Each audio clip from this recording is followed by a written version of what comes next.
অনেক কষ্টে রাস্তার কাছে চলে আসছি। অন্য কি একটা অবস্থা।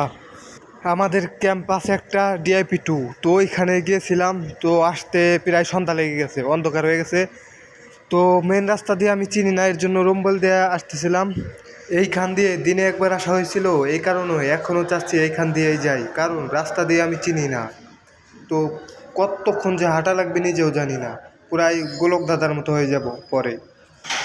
এই দুবাই শহরে একটা রাস্তা ঘুরিয়ে পেঁচিয়ে, মানে সোজা রাস্তাকে ঘুরিয়ে পেঁচিয়ে এত বড় বানিয়ে ফেলছে, যা চীনে আসাটা আমার পক্ষে প্রায় অসম্ভব। কারণ আমি নতুন আসছি, এখনও দুবাইয়ের রাস্তাঘাট সম্পর্কে তেমন একটা ধারণা নেই আমার। কারণ এই দিক থেকে ওই দিক হলেই ফাইন। অনেকখানে ক্যামেরা রয়েছে যা আপনি বুঝতেও পারবেন না। আপনারা যারা দুবাইতে থাকেন, যদি রম্বল দিয়ে কখনো একা যান, এইটা ভুলেও কাজ করবেন না। একা গেলে সাথে কিছুই নিয়ে যাবেন না।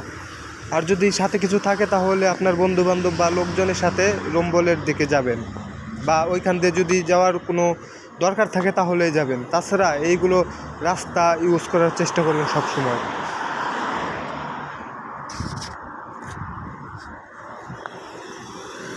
আমি নতুন আসছি, তখনকার ভিডিও এটা। তখন রাস্তাঘাট ভালো মতো চিনতাম না। এই রম্বলের মধ্যে সোজা যাওয়া যায়, এর জন্য ওইখানে অফিস আছে, 9 নম্বর ক্যাম্প আমাদের। তো অফিস থেকে আসার সময় এই ঘটনা।